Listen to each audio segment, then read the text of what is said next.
All right, let's dive in. Today, we're going to talk about something that affects every single one of us, our money. Specifically, the digital money we use every day. Because there's a huge potential change on the horizon, one that could shift who's in the driver's seat. So the big question is, who's really in charge of your digital dollar? You know that feeling, right? You tap your card, wave your phone, boom, payment made. It feels like magic, totally seamless. But have you ever stopped to think about what's actually happening behind the scenes? When you tap to pay, where is your money really?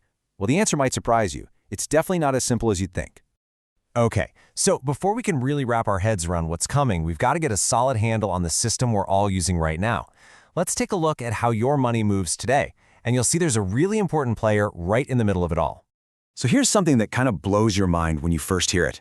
That number you see when you check your bank balance, that's not actually a pile of digital cash sitting in a vault with your name on it. Nope.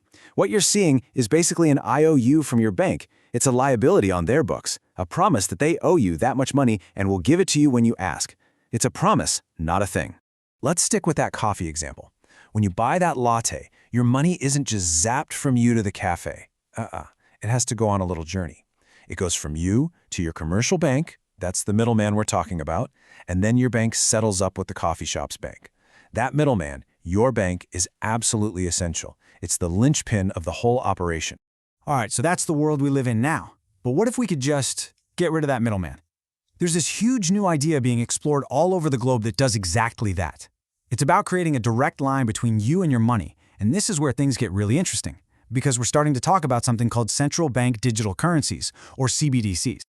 And here is the absolute key difference. With a CBDC, your digital money is no longer that IOU from a private company like Chase or Bank of America. Instead, it would be a direct liability of the nation's central bank. Think the Federal Reserve here in the US. Honestly, it's the closest digital thing to holding a crisp dollar bill in your hand, one that's a direct promise from the government itself. Okay, now take a look at this. See how the whole flow changes? What's the big thing that's missing from the picture? That's right, the commercial bank. In a world with a CBDC, your payment could go straight from your account at the central bank to the merchant's account. Poof. The middleman is just gone. It's a straight shot. So let's just hammer this point home, because it is the most important takeaway so far. Your money today, it's a claim on a commercial bank, a private company. A CBDC, that's a direct claim on the central bank. We're talking about a massive shift from a private promise to a public one. That's the whole ballgame right there. But you know, as big a deal as that is, it's not even the most revolutionary part of this story. The real game changer isn't just who holds your money, it's about what that money could be programmed to do. This is where we get into a really powerful and kind of wild concept, programmable money. So what on earth is programmable money? Well, think of it like this. It's digital cash that has rules literally built right into its code. These aren't just regulations around the money. They are rules inside the money itself. Rules that could control how it's spent, where it's spent, and even when it can be spent. I mean, you really have to let that sink in for a second.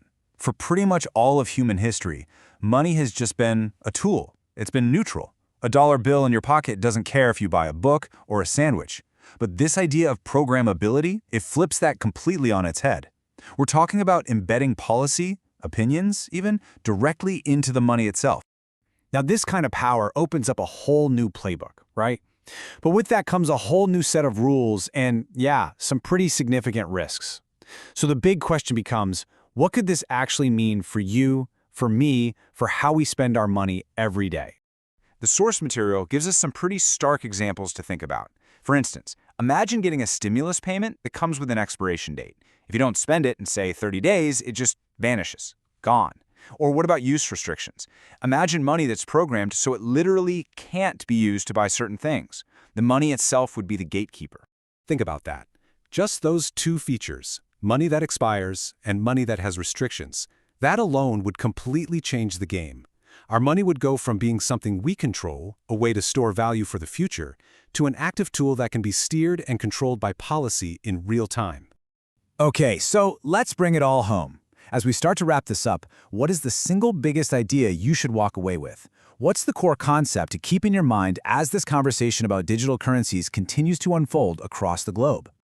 All right, let's do a super quick recap. We started with the system we have now, where our digital money is a promise from a commercial bank. Then we looked at the proposed CBDC model, where it becomes a direct promise from the central bank.